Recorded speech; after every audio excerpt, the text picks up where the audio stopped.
నమస్కారం. తీర్థయాత్ర కార్యక్రమానికి స్వాగతం. దిక్సూచిలా దివిటీలా దారి చూపే మార్గదర్శి గురువు. ఆ గురు పరంపరలోని దివ్య జ్ఞానమూర్తి, విశ్వ మానవతా స్ఫూర్తి శ్రీ షిరిడి సాయిబాబా. బాబా కాలధర్మం చెంది ఎన్ని దశాబ్దాలు గడిచినా బాబా మహత్తు, అనిర్వచనీయ అనుగ్రహ తత్వం ఈ నేలలో, ఈ గాలిలో, సమస్త ప్రకృతిలో నిండి నిబిడీకృతమైంది. ఆ నేపథ్యంలోనిదే హైదరాబాద్ వనస్థలిపురంలోని విజయపురి కాలనీలో నెలకొన్న శ్రీ షిరిడి సాయిబాబా మందిరం. ఈ మందిర విశేషాలని నేటి తీర్థయాత్రలో తిలకిద్దాం. షిరిడీలో సంచరించి తన దివ్య కిరణ పుంజాలను ఎల్లెడలా వ్యాపింపజేసిన సచ్చిదానంద సమర్థ సద్గురువు షిరిడి సాయిబాబా.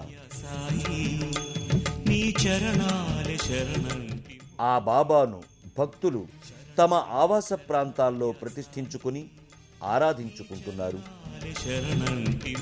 ఆ నేపథ్యంలోనిదే హైదరాబాద్ వనస్థలిపురంలోని విజయపురి కాలనీలో ఉన్న శ్రీ షిరిడి సాయి మందిరం. ప్రశాంతమైన వనస్థలిపురం ప్రాంతంలోని నివాస సముదాయం విజయపురి. ఈ కాలనీలోని ఫేజ్ 1లో షిరిడి సాయినాథుని దివ్య సన్నిధానం నెలకొని ఉంది. 2 అంతస్తులతో సమున్నత ఆధ్యాత్మిక ధామంగా గోచరమయ్యే ఈ సాయి లోగిలి భక్తుల్ని విశేషంగా ఆకట్టుకుంటుంది. 2000 సంవత్సరంలో ఈ మందిర నిర్మాణానికి శ్రీకారం చుట్టారు. మొదట్లో కొబ్బరాకుల పందిరిలో సాయి విగ్రహం ఉండేది. ఆ తరువాత సాయి భక్తుల సంకల్ప బలం, సాయి ఆశీస్సులే ఆలంబనగా 2000 సంవత్సరంలో సాయి భక్త బృందం మందిర నిర్మాణాన్ని ఆరంభించారు. 2002వ సంవత్సరం మే నెలలో మందిర నిర్మాణం పూర్తయింది. అదే నెలలో సాయి విగ్రహాన్ని ఈ మందిరంలో ప్రతిష్టాపన చేశారు. ఆనాటి నుంచి ఈనాటి వరకు ఈ మందిరం భక్తుల్ని విశేషంగా ఆకర్షింపజేస్తూ దినదినాభివృద్ధి చెందుతోంది. భక్తులు ప్రదక్షిణల అనంతరం నారికేళాల్ని సమర్పించుకుని ప్రధాన మందిరంలోకి ప్రవేశిస్తారు. గురువును పరాత్పర పరబ్రహ్మ స్వరూపంగా భావించే సంస్కృతి మనది. త్రిమూర్తి స్వరూపుడైన గురు దర్శనం వల్ల ఇహపర సౌఖ్యాలు సిద్ధిస్తాయి. ఆ నేపథ్యంలోనే విశిష్ట గురుదేవుడైన సాయినాథుడు శుద్ధ సత్వమూర్తిగా తేజిల్లుతున్నాడు. పరమ దయాళువుగా, కరుణా సింధువుగా బాబా అందంగా తీర్చిదిద్దిన ప్రధాన మండపంలో దర్శనమిస్తాడు. సువిశాలమైన ప్రధాన మంటపంలో సమున్నత పీఠంపై దైవాంశ సంభూతుడైన సాయినాథుడు కొలువుదీరి ఉంటాడు. వర్ణమయ స్తంభాలు, పైకప్పుపై పద్మాకృతులు, తీర్చిదిద్దిన నగిషీలు మందిర సౌందర్యాన్ని మరింత ఇనువడింపజేస్తాయి. ధగధగలాడే రజత సింహాసనంపై షిరిడి సాయినాథుడు సర్వాలంకృతంగా తేజరిల్లి ఉంటాడు. మందహాసంతో, దయావీచికలు వెదజల్లే దృక్కులతో సాయి విగ్రహం చిన్మయ చిదానంద బంధురంగా మూర్తీభవించి ఉంటుంది. సాయి విగ్రహాన్ని దర్శించగానే భక్తుల మదిలో ఎన్నో మధుర భావాలు మొదలవుతాయి. పాలరాతి విగ్రహం, వర్ణమయ వస్త్ర విశేషాలు, పుష్పమాలికలతో, కిరీటం వంటి అలంకారాదులతో సాయి విగ్రహం దేదీప్యమానంగా ఆకట్టుకుంటుంది. సాయి విరాజిల్లి ఉన్న మంటపం కూడా పుష్పమాలికలతో సౌందర్యాత్మకంగా రంజింపజేస్తుంది. భక్తులు బారులు తీరి వడివడిగా సాయి విగ్రహం వైపునకు ముందడుగు వేస్తారు. సాయిని సమీపించి సాయి దివ్య పాదార విందాలపై సాగిలపడి శరణు వేడుతారు. సాయి విగ్రహం ముంగిట షిరిడీలో వలె సాయి సమాధి కట్టడం ప్రత్యేకంగా అమరి ఉంటుంది. సద్గురువును ఆశ్రయించడానికి, గురువు ఉపదేశం పొందడానికి, గురువుగారి ఆశీస్సులు అందుకోవడానికి గురువారం ఎంతో శ్రేష్టమని చెబుతారు.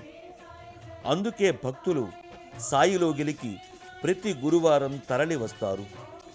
తమ జీవన గమ్య పథ నిర్దేశకుడైన సమర్థ సద్గురువు సాయినాథుణ్ణి దర్శించుకుని సేవించుకోవడానికి ప్రతి గురువారం ఆనంద పారవస్యంతో తరలి వస్తారు. తనని నమ్ముకుని వచ్చిన వారి మొరల్ని శ్రద్ధాసక్తులతో విని వారికి కావలసిన అనుగ్రహాల్ని ఈ సాయినాథుడు సదా కురిపిస్తాడని భక్తుల విశ్వాసం. గురు సమక్షం గంగాజలం వలె మనోమాలిన్యాన్ని ప్రక్షాళన చేస్తుంది, బాహ్య అంతర్శుచిని ఏర్పరుస్తుంది. సమర్థ సాయినాథ నీకు మంగళం.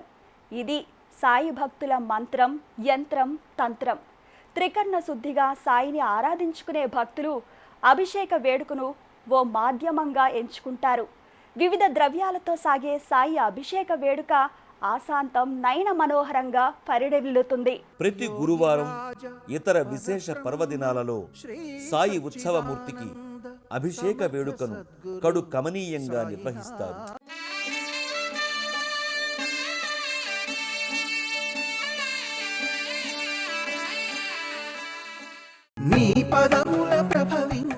ఈ పంచలోహమూర్తిని భక్తులు సాయీశ్వరునిగా భావిస్తారు. ఈశ్వరుడు పానవట్టంలో నెలకొని ఉంటాడు. ఈ సాయీశ్వరుణ్ణి కూడా పానవట్టంలో అధిష్ఠింపజేసి పంచలోహ సాయిమూర్తికి అభిషేక వేడుకను నయన మనోహరంగా నిర్వహిస్తారు. గోక్షీరం, పంచామృతాలు, ఫలోదకాలు, గంధోదకాలతో నేత్రపర్వంగా ఈ అభిషేక వేడుక కొనసాగుతుంది. జయమంగళం నిత్య శుభమంగళం జగమేలు సాయికి. ప్రధాన విగ్రహానికి కుడివైపు ప్రత్యేక మంటపంలో సర్వాభీష్టప్రద సిద్ధి వినాయక స్వామి కొలువుదీరి ఉంటాడు. మకర తోరణ యుక్తంగా గణేశుడు సర్వాలంకార యుక్తంగా పూజలందుకుంటాడు. సాయి మూర్తికి ఎడమవైపు ప్రత్యేక మంటపంలో దత్తాత్రేయ స్వామి పాలరాతి మూర్తి సకల అలంకార శోభితంగా అలరారుతూ ఉంటుంది. 3 సార్లు ఈ అగ్నిగుండం చుట్టూ ప్రదక్షిణ చేయడం వల్ల సమస్త కలిదోషాలు నివారితమవుతాయని చెబుతారు.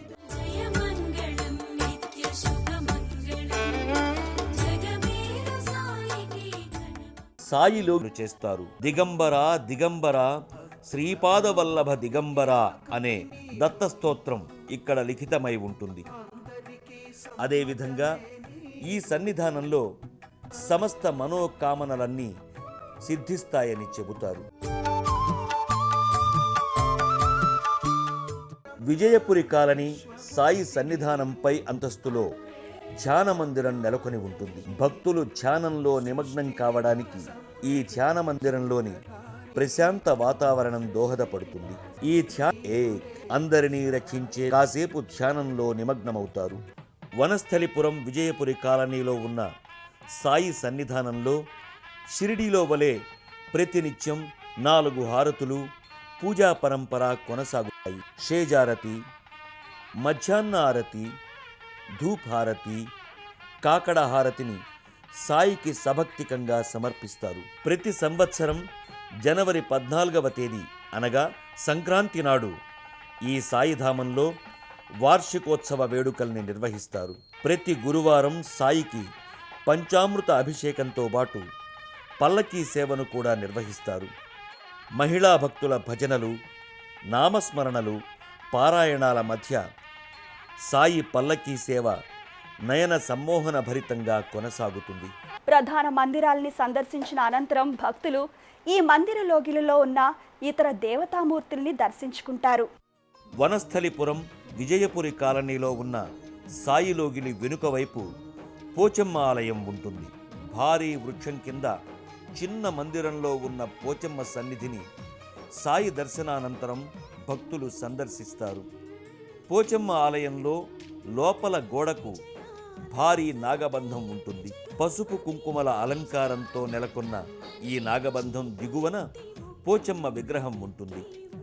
భక్తుల మొరల్ని ఆలకించే అమ్మగా పోచమ్మను ఆరాధిస్తారు. సకల మనోభీష్టాలని నెరవేర్చే ఈ సాయి సన్నిధి దర్శనం భక్తులకు సకల సన్మంగళదాయకం. వ్యక్తులు ఆది భౌతిక, ఆధ్యాత్మిక, ఆదిదైవక అనే తాపత్రయాలతో సతమతమవుతారు.